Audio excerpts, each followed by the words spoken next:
paz do Senhor Jesus. Estamos estudando a lição em defesa da fé cristã, escrita pelo pastor Ezequias Soares, com uma importante mensagem para os nossos dias, combatendo as antigas heresias que se apresentam com novas aparências. Daremos início à terceira lição, a encarnação do Verbo. Mas primeiro, faremos um ligeiro resumo do que estudamos na segunda lição. Na segunda lição, estudamos o processo de transição entre as ideias e práticas judaica para a doutrina do Evangelho da Graça. Os primeiros cristãos precisaram de sabedoria divina para lidar com essas mudanças de perspectivas introduzidas pelos ensinamentos de Cristo. Eles não deveriam confundir a lei de Moisés com a graça.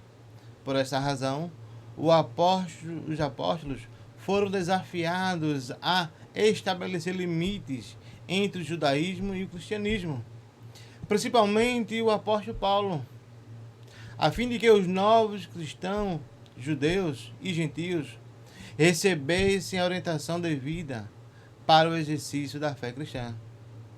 Em cada época, a igreja é ameaçada por tentativas diabólicas de desviá-la da verdadeira fé, que a partir do estudo do fiel das Escrituras Sagradas, possamos rejeitar os falsos ensinamentos e preservar a unidade doutrinária e ortodoxa da fé cristã. À medida que os debates se acirravam entre os gentios e os judaizantes, Paulo considerou necessário escrever à igreja da Galácia, porque os judaizantes tentavam enfraquecer a unidade de Paulo, a autoridade de Paulo, e ensinavam um falso evangelho. Em resposta, Paulo defendeu sua autoridade como apóstolo e a verdadeira mensagem do evangelho. Na terceira lição deste domingo, dia 19 de janeiro de 2025, estudaremos a lição A Encarnação do Verbo. O nosso textuário se encontra em João capítulo 1, versículo 4, que diz: E o Verbo se fez carne e habitou entre nós, e vimos a sua glória como a glória do unigênito do Pai, cheio de graça e de verdade. A verdade prática nos diz a seguinte mensagem: a vinda do Filho de Deus em forma humana é um fato presenciado por muitos testemunhas. Por isso, a negação da sua historicidade não se sustenta. A lição nos apresenta 3 objetivos importantes para que possamos compreender melhor esta lição, este estudo, que estamos dando início nessa lição. O primeiro objetivo é elencar as heresias que negam a corporeidade de Cristo. O segundo objetivo é descrever a afirmação apostólica da corporeidade de Jesus. E o terceiro objetivo é relacionar com as heresias que negam a humanidade e a deidade de Cristo, se revelam atualmente. A leitura bíblica em classe se encontra no livro de 1 João, capítulo 1, versículo de 1 a 3, capítulo 4, versículo de 1 a 3 também, e 2 João, versículo 7.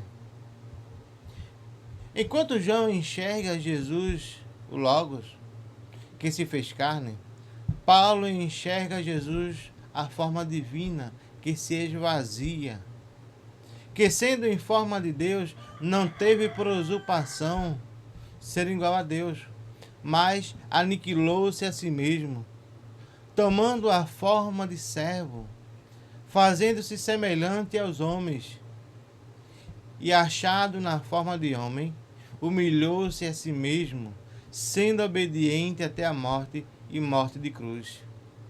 Está em Filipos capítulo 2, versículos 6 a 8. Esse esvaziamento é visto pelo menos de 2 maneiras. Primeiro, quando Emanuel se fez carne, lá em Isaías capítulo 7 e versículo 14.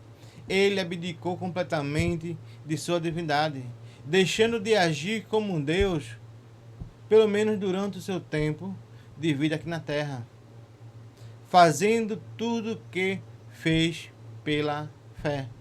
Segundo, o esvaziamento de Jesus é entendendo que não o bastante. Ele abdicou das regalias do céu por um tempo, mas continuava sendo Deus, agindo completamente como Deus e também como homem, fazendo uso das prerrogativas divinas conforme lhe convinham. A expressão usada por Paulo não tem o sentido de descrever o formato ou a compleição física ou aparência de Deus, mas de identificar o Filho como Pai, na natureza divina. A definição de Jesus é suficiente para aceitarmos Deus como Ele é. O antropofanismo de Deus, quando escritores sagrados dão formas humanas para Deus, tais como as suas mãos, os seus ouvidos, as suas costas, os seus pés e outros, é uma maneira de expressar em linguagem compreensível ao homem sua força, sua proteção, sua atenção prestada a nós por meio das vias sensoriais. A palavra-chave desta lição é docetismo. Docetismo é uma doutrina teológica que surgiu no século II. Eles afirmam que Jesus Cristo não teve corpo físico real, mas sim uma aparência humana, ilusória. Essa crença nega a encarnação divina e a humanidade real de Jesus. No primeiro ponto, estudaremos heresias que negam a corporeidade de Cristo. O primeiro movimento a negar que o Senhor Jesus veio em carne foi o gnosticismo, um sistema eclético, filosófico religioso, que surgiu no primeiro século da era cristã. Esse movimento buscava conciliar todas as religiões e decifrar-lhe o sentido por meio do gnosis. Do grego gnosis significa conhecimento ou sabedoria no contexto religioso. Tem a definição de, primeiro, conhecimento espiritual e místico.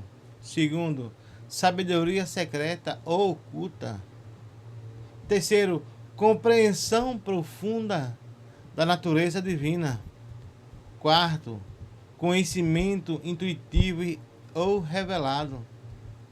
Quando o apóstolo João enfatiza que o Verbo se fez carne, lá em João capítulo 1, versículo 14, e que todo espírito que não confessa isso a respeito de Deus, não procede de Deus, 1 João 4,3, está respondendo ao embrião desse movimento que já existia em algumas igrejas. Os escritos joaninos são do primeiro século e foram escritos na cidade de Éfeso, a capital da Ásia Menor, onde surgiu o gnosticismo. Há indício da presença deles em Colossos, cidade próxima de Éfeso. O conteúdo desse capítulo 2 de Colossenses revela uma mistura eclética do judaísmo com o gnosticismo incipiente. Quais os grupos gnósticos e suas principais? Primeiro, os ebionitas, que eram uma comunidade de judeus entre os cristãos do século II e século IV. O comentarista Eusébio de Cesareia afirma que os ebionitas criam em Jesus como seu Messias, mas negavam a sua deidade. E entre eles havia os que negavam a concepção virginal de Jesus no ventre de Maria, por obra e graça do Espírito Santo. Eles viviam um ritual da lei e costume judaico. Eram hostilizados pelos judeus e os cristãos, e não aceitavam as epístolas paulinas. Eles estavam divididos em 3 grupos: nazarenos, os ebionitas e fariseus, e os gnósticos, ou essênios. Segundo, gnosticismo sírio. De acordo com seus ensinos, Jesus Cristo não nasceu, não teve forma e nem corpo. Foi simplesmente visto de forma humana em mera aparência, segundo ele. Cristo veio para destruir o Deus do Antigo Testamento e salvar os que crescem nele, cujo ensino era de que tudo veio à existência mediante os anjos, e o seu número era 7. Terceiro, o gnosticismo egípcio ensinava que Cristo era a mente primogênita do Pai, ingênito, o Deus dos judeus. Eles negavam a crucificação de Cristo. Diziam que Simão, o sirineu, transfigurou-se e foi equivocadamente crucificado, e que o populacho o tornou por Jesus. Para eles, Cristo tinha um sósia, mas os evangelhos sinóticos registram simplesmente que Simão foi obrigado a levar a cruz de Jesus. Lá em Mateus capítulo 27 e versículo 32, mas o próprio Jesus foi crucificado. João 19 e versículo 17 e 18 nos diz, Jesus, carregando ele mesmo a sua cruz, saiu para o lugar chamado Calvário, Gólgota em hebraico. Ali crucificaram e com ele outros 2, um de cada lado e Jesus no meio. O quarto grupo é o gnosticismo judaizante. Cerinto, o menor dos judaizantes, teve ligações com os ebionitas no final do 1º século.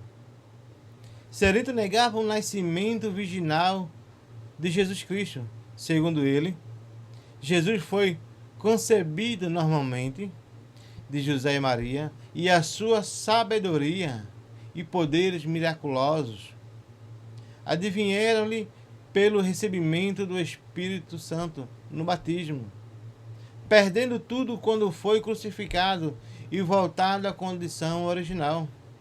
Cerinto ensinava ainda o docetismo, doutrina no qual o Senhor Jesus não teve corpo humano físico, mas somente uma aparência dele.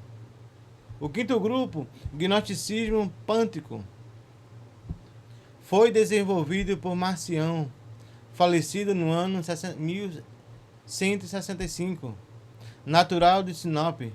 No ano de 135 d.C., em Roma, passou a considerar o Deus de Israel mau e depois considerou como fraco. Segundo ele, o Senhor Jesus não era o Filho de Deus do Antigo Testamento, e Cristo teria revelado um Deus até então desconhecido.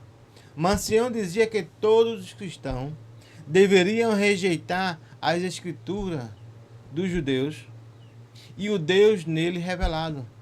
Mas a resposta de Jesus sobre o primeiro e grande mandamento reduz à cinza essa doutrina de Marcião, quando citou a confissão de fé do judaísmo em Marcos capítulo 12, versículo 28 a 30.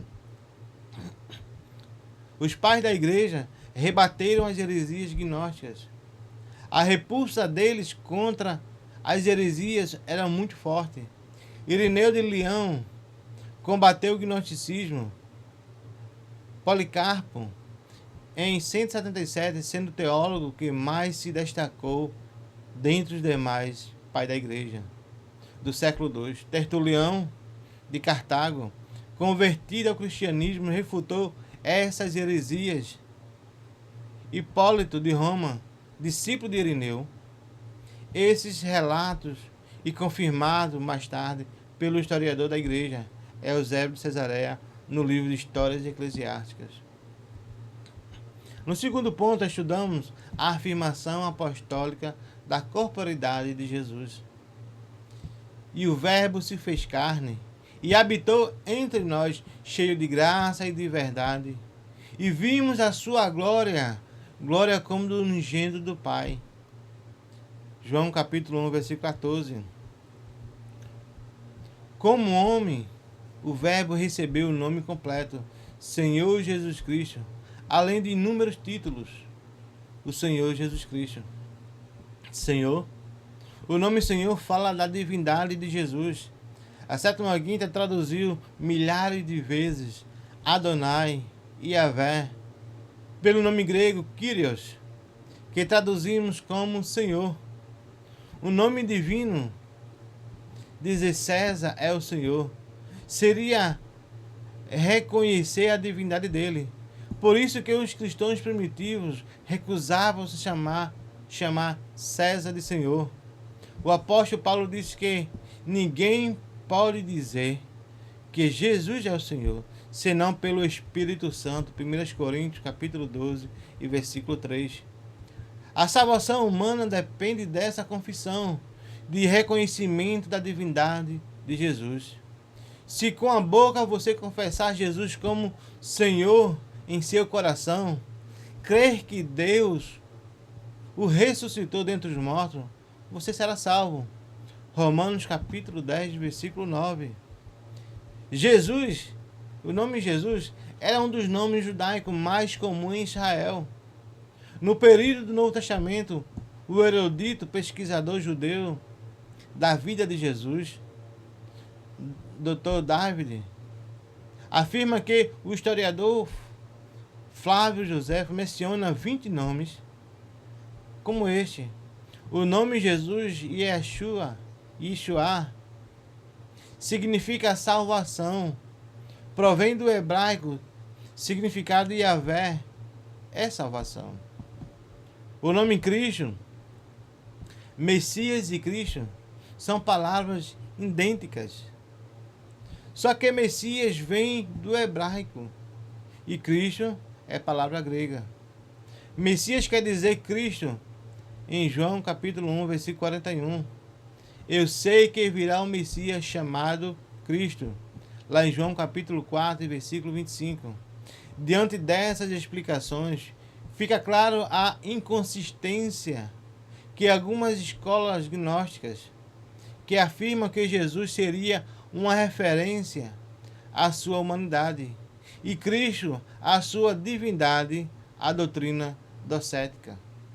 Mas o apóstolo João enfatiza que, anunciando o que viu e ouviu, um fato histórico sobre Jesus histórico, que veio em carne. O apóstolo chama esses ensinadores de enganadores e espíritos do anticristo. Há um certo grau apologético no tocante à humanidade de Cristo na primeira e segunda carta de João. Essa preocupação, no seio da igreja, distorcendo a cristologia ensinada pelos apóstolos. Negar a humanidade de Jesus é tão grave quanto negar a sua deidade.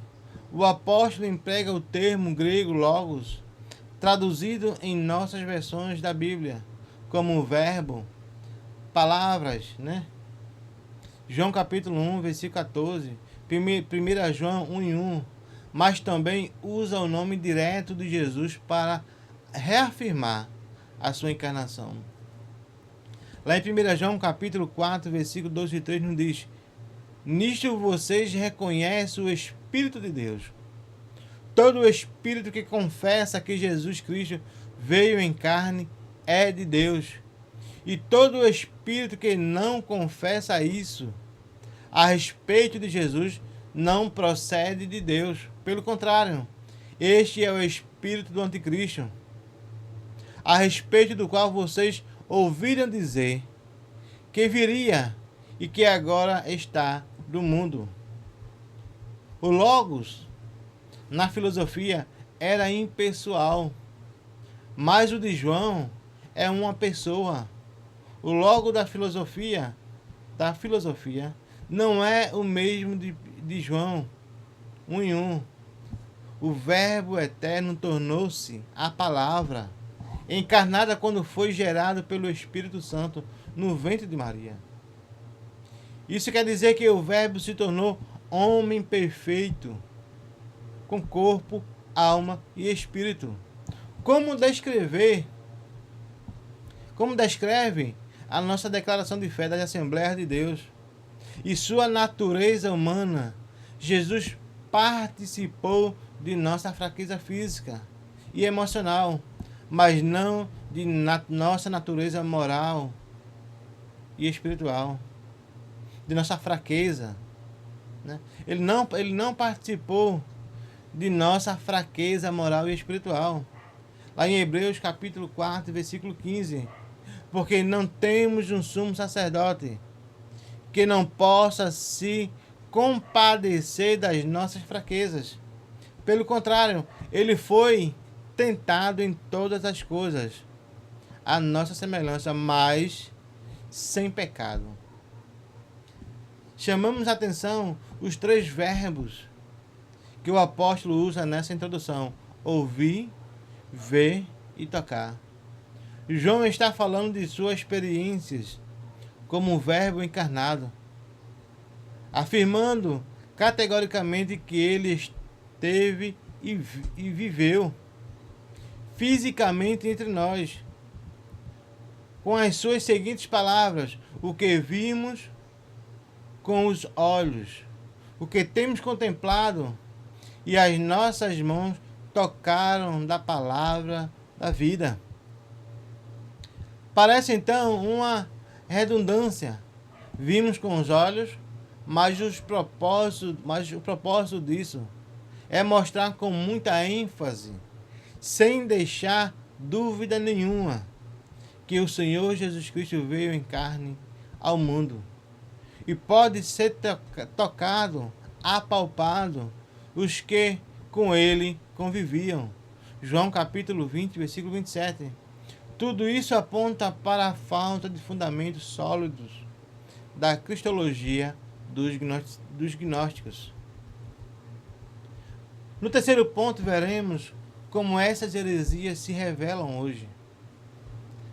Há diversos grupos religiosos heterodoxos ou crenças inadequadas, ideais ou alguns lampejos dessa falsa identidade de Cristo, apregoada pelos diversos grupos gnósticos.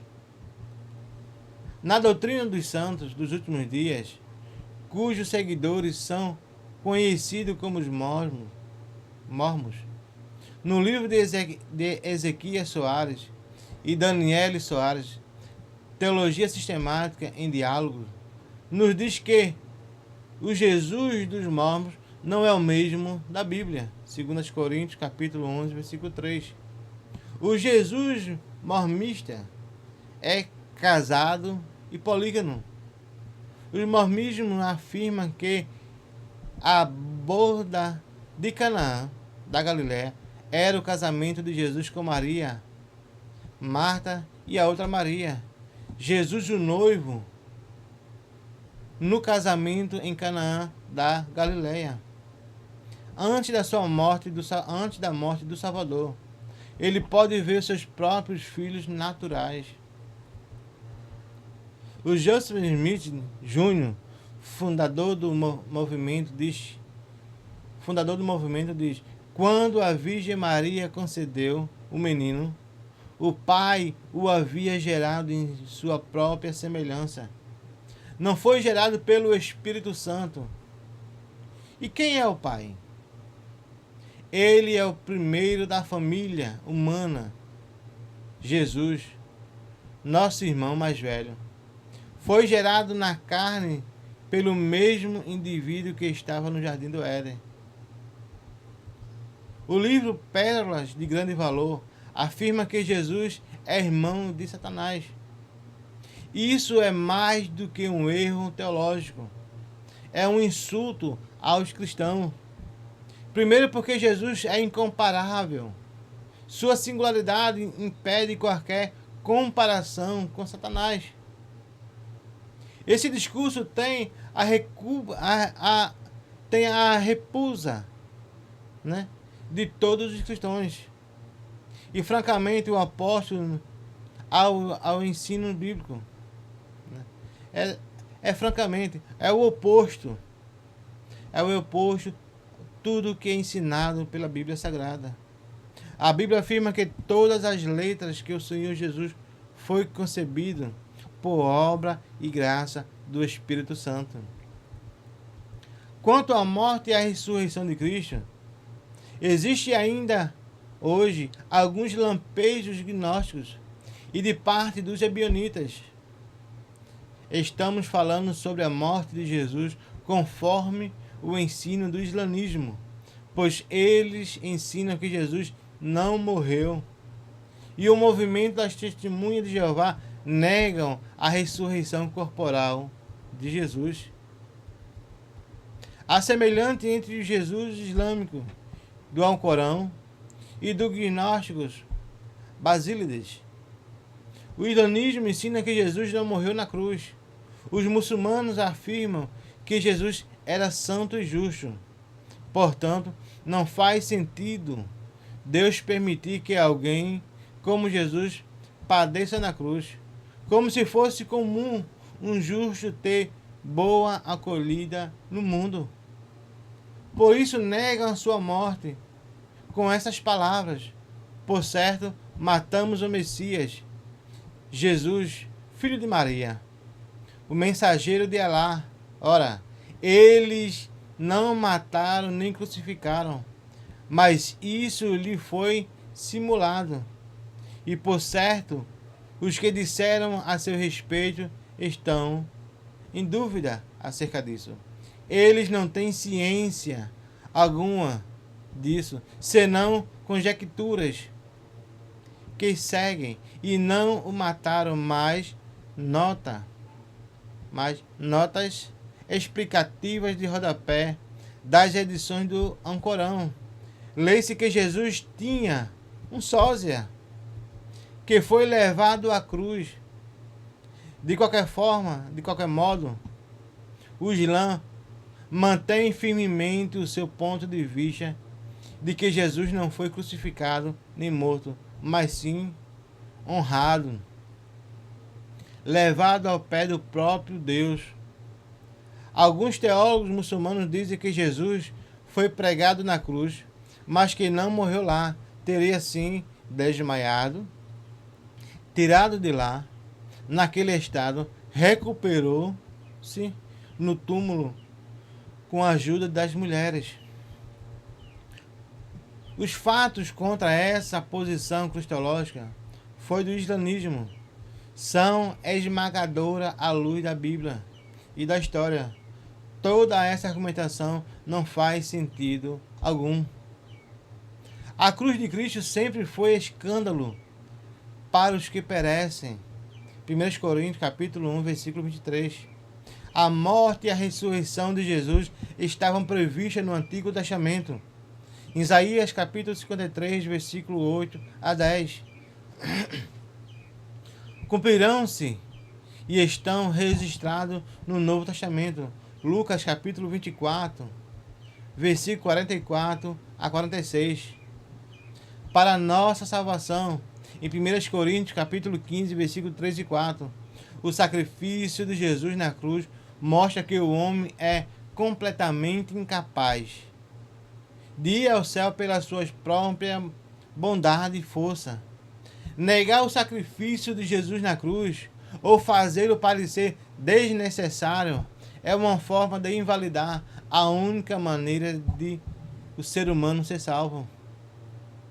Jesus se apresentou vivo a seus apóstolos, com muitas provas incontestáveis, aparecendo durante 40 dias. A gente vê isso lá em Atos capítulo 1, versículo 3. Jesus afirma ser ele mesmo, e não um corpo materializado, não outro corpo, cuja ressurreição não foi em espírito, mas era ele mesmo que estava presente em carne e osso. E que o Espírito não tem essas características materiais. Lucas 24, 39 e 40. O próprio Jesus anunciou que a sua ressurreição seria corporal em João capítulo 2, versículo 19 e 22.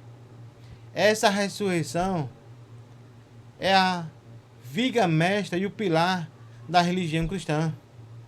É o principal elemento que distingue o cristianismo de todas as grandes religiões. O apóstolo Paulo diz que negar essa verdade é continuar no mesmo estado de pecado e miséria. E que a fé do crente não teria sentido. E os que adormecessem em Cristo estariam perdidos. Lá em 1 Coríntios capítulo 15, versículos 17 e 18. Esse fato é a glorificação e a exaltação de Jesus. Romanos capítulo 6, versículo 4. É a vitória esmagadora sobre Satanás, o pecado, a morte e o inferno. 1 Coríntios capítulo 15, versículos 54 e 56. Ele ressuscitou para a nossa justificação. Sem essa ressurreição, não poderíamos ser justificados diante de Deus. Qualquer pessoa que lê o Novo Testamento, independentemente de seu grau de instrução e de sua intimidade com a Bíblia, não terá dificuldade em entender que o Senhor Jesus veio ao mundo como homem. Porque há um só Deus e um só mediador entre Deus e a humanidade, Cristo Jesus, homem. 1 Timóteo capítulo 2, versículo 5. Mediante toda a descrição pessoal de Jesus, apresentada nos evangelhos, o testemunho da história e dos historiadores seculares, é praticamente impossível negar o Jesus histórico, negar que ele veio em carne. Concluímos com a expressão o verbo se fez carne em Cristo Jesus. Veio em carne significa uma resposta aos docetas. Os evangelhos revelam vários atributos característicos do Jesus ser humano. Ele foi revestido por corpo físico, porque o pecado entrou no mundo por um homem, e pela justiça de Deus tinha de ser vencido por um ser humano. Jesus se encarnou, fez-se homem, sujeito ao pecado, embora nunca houvesse pecado, e venceu o pecado como homem. Agradeço a Deus, meus irmãos, por essa aula complementar que tivemos, que possamos no domingo ir para a escola dominical, aprender mais a palavra de Deus, para que possamos nos preparar, estamos preparados para responder essas indagações que se levantam contra nós, para que possamos estar firmes, que Jesus é o caminho, a verdade e a vida, e sem Ele não podemos chegar ao céu. Peço aos irmãos que divulguem essa aula complementar, se inscrevendo e acione o sininho de notificação para que possa receber a notificação das próximas aulas complementares das lições bíblicas dominical. Que Deus nos abençoe. Amém.